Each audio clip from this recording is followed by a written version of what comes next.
wabarakatuh. Apa kabar anak-anak ibu sekalian? Walaupun di masa pandemi sekarang ini, jangan lupa memakai masker, tetap mencuci tangan, mengkonsumsi makanan yang bergizi, dan jaga kesehatan. Jumpa lagi dengan Ibu Susi Agustina dalam pembelajaran kimia. Adapun materi kita saat ini adalah isomer dan minyak bumi. Anak-anak ibu sekalian, dalam materi ini diharapkan anak-anak ibu mampu menganalisis isomer di dalam senyawa hidrokarbon dan mampu menjelaskan proses pembentukan dan pengelolaan minyak bumi. Pada senyawa hidrokarbon kita mengenal isomer. Yang pertama ada isomer struktur dan isomer ruang. Di mana isomer struktur pembagiannya ada isomer posisi, isomer fungsi, dan isomer rantai. Sedangkan untuk isomer ruang terdiri atas isomer geometris dan isomer Hom.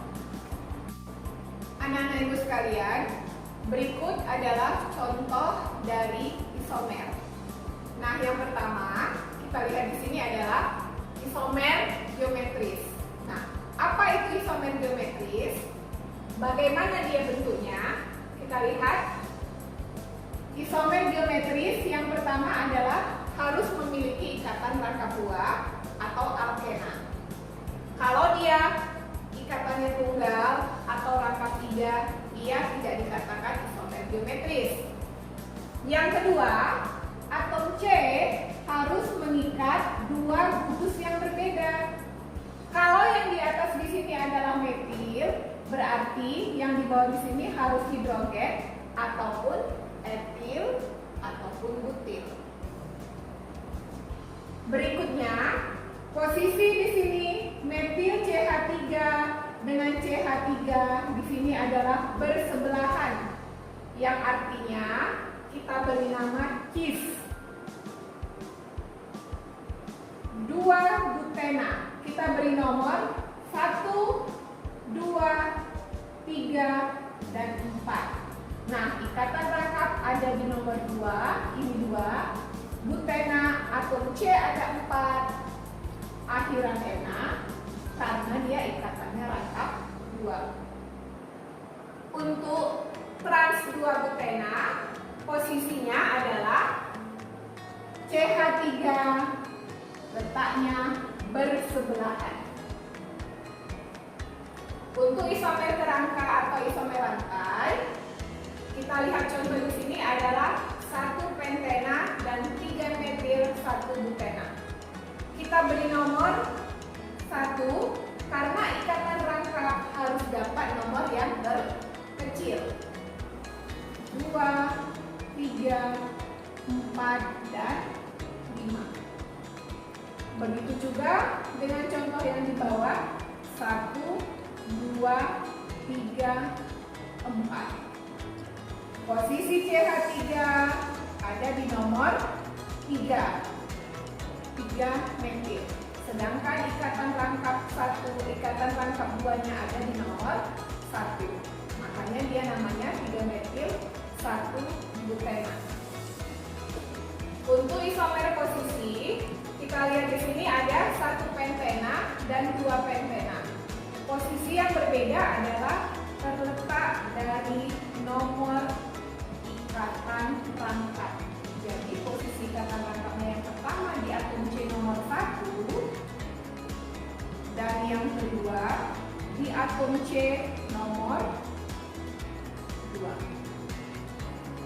Nah, kesimpulan dari isomer di sini dapat kita ambil bahwasanya untuk isomer ini mempunyai rumus molekul yang sama, tetapi strukturnya yang berbeda. Anak-anak ibu sekalian, kita sudah membahas mengenai isomer. Dan untuk selanjutnya, kita akan membahas mengenai pembentukan dan pengelolaan minyak bumi. Kita lanjut dengan minyak bumi. Minyak bumi itu terbentuk dari jasad renik yang berasal dari tumbuhan maupun hewan yang telah mati yang berjuta-juta, berpuluh juta tahun yang lalu, di mana jasad organik tersebut mengendap di dasar laut yang lambat laun akan berubah menjadi gelembung minyak ataupun gas. Bagaimana proses pembentukan minyak bumi tersebut? Nah, di slide ini kita lihat ada ganggang yang melakukan proses fotosintesis. Di sini ada matahari, juga ada ikan kecil.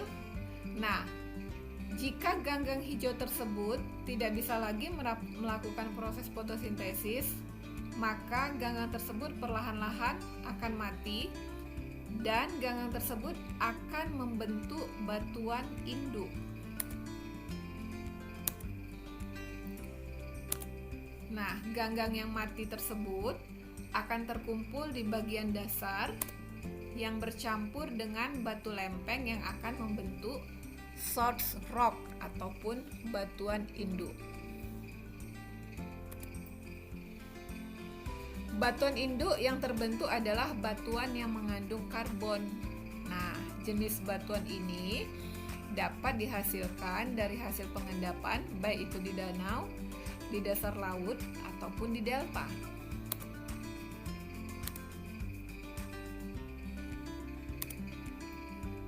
Berikutnya, pengendapan batuan induk yang terkubur di bawah batuan tersebut selama jutaan tahun lamanya akan terus berlangsung secara berkala dalam kurun waktu yang lama,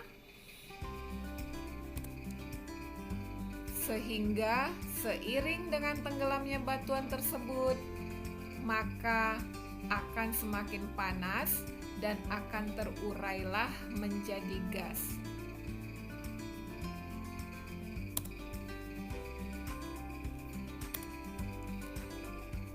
Bagaimana proses pengolahan minyak mentah tersebut?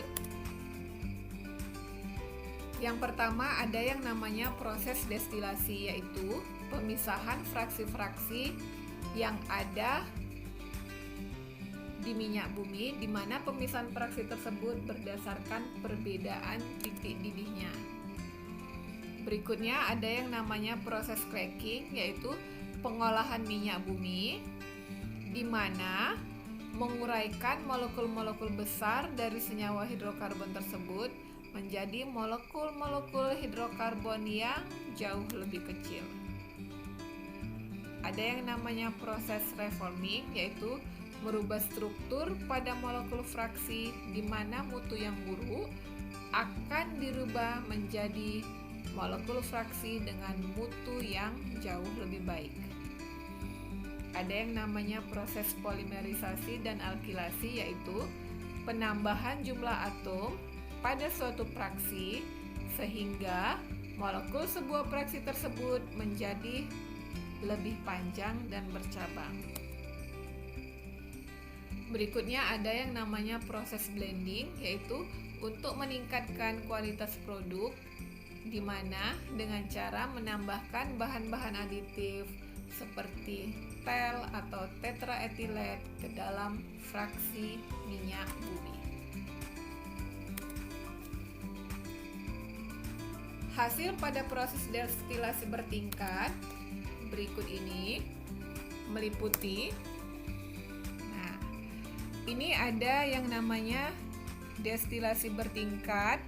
Di situ gunanya untuk memisahkan minyak bumi atau minyak mentah dari crude oil menjadi beberapa fraksi. Nah, fraksi yang pertama di sini adalah menghasilkan gas yang pada akhirnya dicairkan kembali atau yang dikenal dengan nama LPG.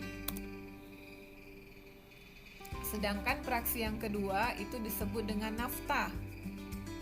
Nafta di sini tidak dapat langsung kita gunakan, melainkan diolah lebih lanjut pada tahap kedua menjadi bensin ataupun bahan petrokimia yang lain, di mana nafta sering disebut sebagai bensin berat.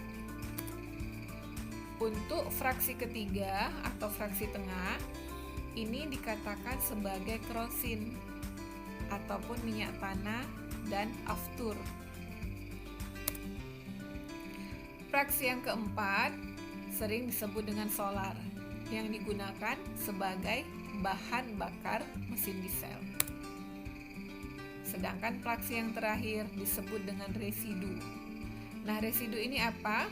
Yaitu yang berisi rantai hidrokarbon yang berantai panjang, di mana ini dapat diolah lebih lanjut pada tahap kedua menjadi berbagai senyawa karbon lainnya, di mana sisa dari pengolahan tersebut adalah aspal dan lilin. Anak-anak ibu sekalian, demikianlah materi kita mengenai isomer dan minyak bumi. Jika ada yang ingin ditanyakan, boleh konsultasi melalui grup Google Classroom kita. Dan tetap semangat dalam mempelajari kimia walaupun secara daring. Tetap jaga kesehatan dan sampai jumpa di pertemuan berikutnya. Terima kasih anak-anak ibu. Assalamualaikum warahmatullahi wabarakatuh.